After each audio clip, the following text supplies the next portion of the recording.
সবাইকে আন্তরিক শুভেচ্ছা জানিয়ে আজকের ভিডিওটা শুরু করছি। কেমন আছো সবাই? আমি তো সত্যি কথা বলতে কি জীবনের শ্রেষ্ঠ সময়টা পার করছি এখন। কয়েকদিন সকালবেলা বাবুয়ের বাবা অফিস যায়, সেটা তোমাদের দেখিয়েছি। আজকে বিকেলবেলা ছাদে বসেছিলাম, এমন সময় দেখি বাবুয়ের বাবা ফিরছে। তো আমি ভাবলাম বিকেলবেলার দৃশ্যটা একটু ক্যামেরা বন্দি করি।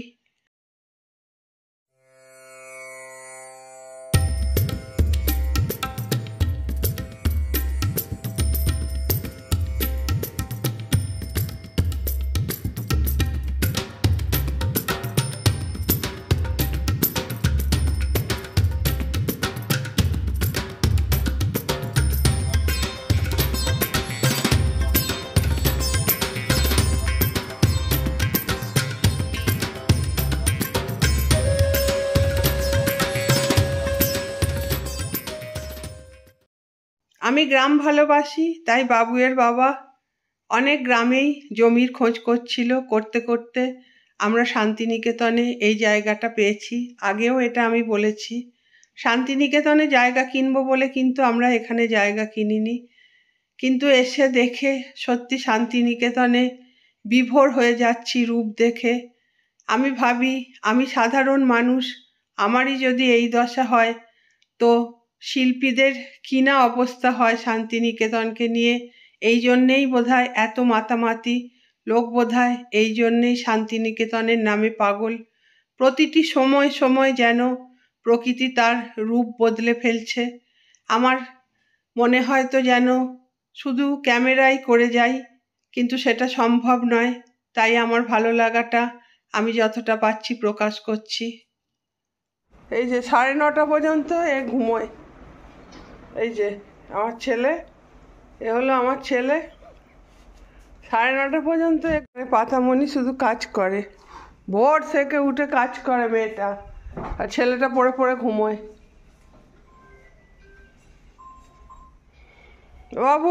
বাবুই জানলে হয়তো রাগ করবে, কিন্তু আমি এইটা ক্যামেরা বন্দি করেছি। প্রতিদিন দেরি করে ঘুম থেকে ওঠে। পাতামণি আমার ঘরে কাজ করে, সেই জন্য কিন্তু আমি পাতামণিকে আলাদা চোখে বা কাজের মেয়ে হিসেবে দেখি না। বলতে গেলে তো বাংলা ভাষায় খোলা বাংলায় কাজ করেই বলতে হয়। আমি কিন্তু বাবুয়ের সঙ্গে পাতামণির কোনো পার্থক্য করি না।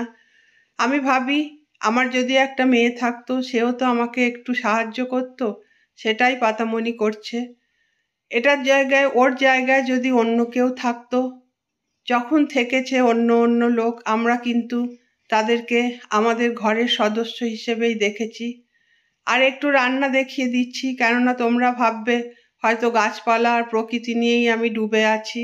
সেটা কিন্তু না, সবই করছি, রান্না করছি, খাচ্ছি, সবই করছি। তার মধ্যেও সত্যিই আমি প্রকৃতিতে পাগল হয়ে যাচ্ছি।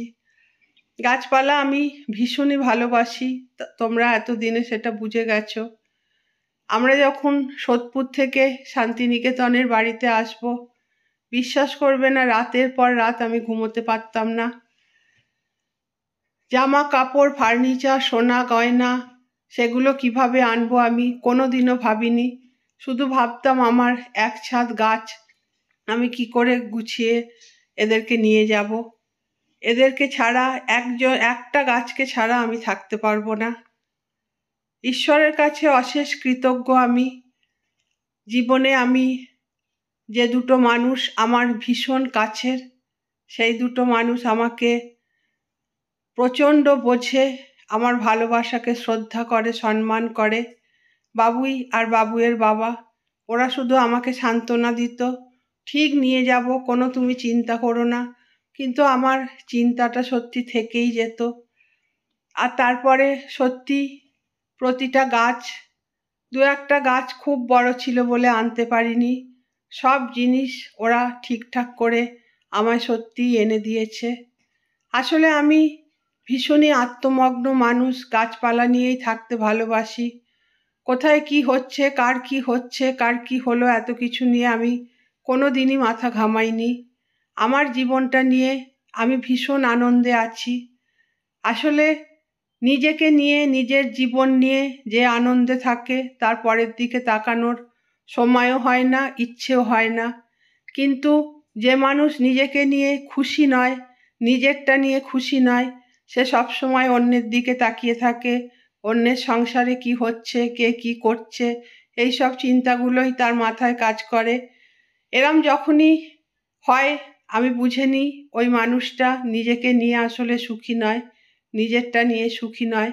আমার গাছপালা নিয়ে আমি দারুণ খুশি আছি, আর ঈশ্বর বোধহয় আমাকে সত্যিই আশীর্বাদ করেছেন।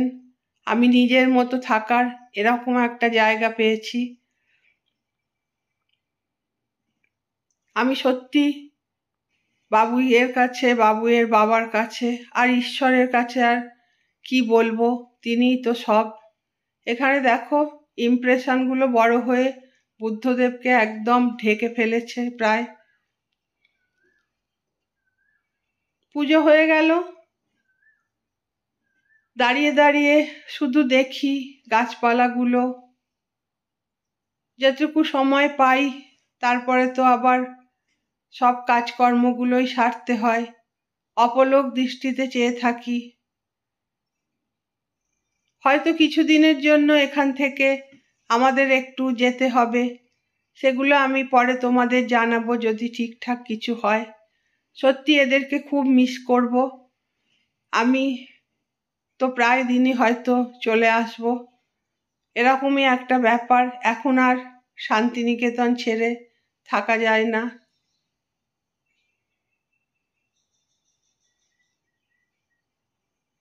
পুজোর পরে ভীষণ একটা শান্তি লাগে মনে, খুব ভালো লাগে। এখন আমরা তিনজনে বসে একটু চা খাবো, গল্প করব। আজকে বাবুইয়ের বাবা আছে, আমরা তিনজনেই বসবো। বাবুই অবশ্য অতটা এইসব এতে জয়েন করে না, আর ও এখন দুধ চা খায়ও না। আমরা তিনজন এই সময়টা একটু দুধ চা খাই আর একটু গল্প গুজব এইসব করি। হ্যাঁ, গুজবও করি অনেক কিছু। পাতামণি খুব সুন্দর করে আজকে ছাদটা ধুয়ে দিয়েছে। ও আমার কাজ করে, তার জন্য অবশ্যই ওকে রেমুনেশন দিতে হয়, এটা তো স্বাভাবিক। কিন্তু তবুও ভাবি ও আমার অনেক করছে। আইসক্রিমওয়ালা আজকে বাবুয়ের বাবা ছিল, ব্যাস ডেকে এনেছে, আমি যেই বলেছি ডাকো। আমরা দুজনেই একটু বাচ্চা বাচ্চা মতো, বাবুই মনে হয় তার থেকে অনেক বেশি প্র্যাকটিক্যাল, অনেকটা বোদ্ধা বেশি। তো আমাদের ছেলে মানুষিগুলো এখনো আছে।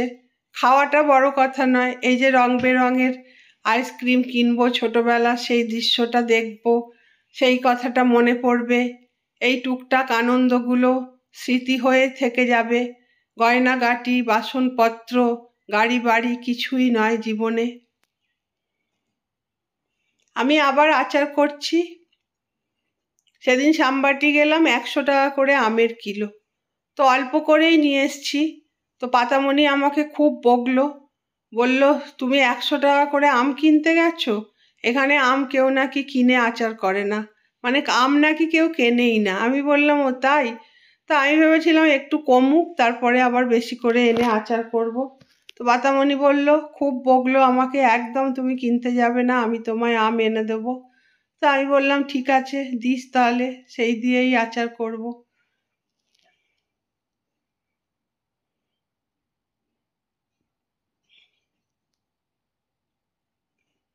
আজকে মালি দাদা এসছে।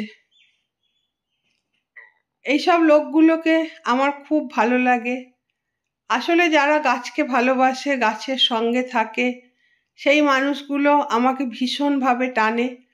মালি দাদাও সেরমই একজন মানুষ, ভীষণ আত্মমগ্ন, একদম নিজের মনে কাজ করে যায়, সরল সিধা সাদা। আমার খুব ভালো লাগে মালি দাদাকে। আমরা সবসময়ই চেষ্টা করি কেউ কাজ করতে এলে তার সঙ্গে সঙ্গে তাকে হেল্প করা। এটা দেখে বাবুইও শিখেছে। ওই যে তিনজনে মিলে কি একটা করছে গাছের, ওর বাবা, বাবুই আর মালি দাদা। আজকের ভিডিওটা শেষ করব বাবুয়ের বাবার একটা আবৃত্তি দিয়ে। বলবীর বল উন্নত মম শির, শির নেহারি আমারি, নতশির ওই শিখর হিমাদ্রির। বলবীর বল মহাবিশ্বের মহাকাশ ফাঁড়ি, চন্দ্র সূর্য গ্রহ তারা ছাড়ি, ভুলোক দুলোক গোলোক ভেদিয়া, খোদার আসন আরশ ছেদিয়া, উঠিয়াছি চির বিস্ময় আমি বিশ্ববিধাত্রীর। মম ললাটে রুদ্র ভগবান জলে, রাজ রাজ টিকা দীপ্ত জয়শ্রীর। বলবীর আমি চির উন্নত শির। আজকে এখানেই বিদায় নেব। তোমরা সবাই সুস্থ থেকো, আনন্দে থেকো, ভালো থেকো। টাটা।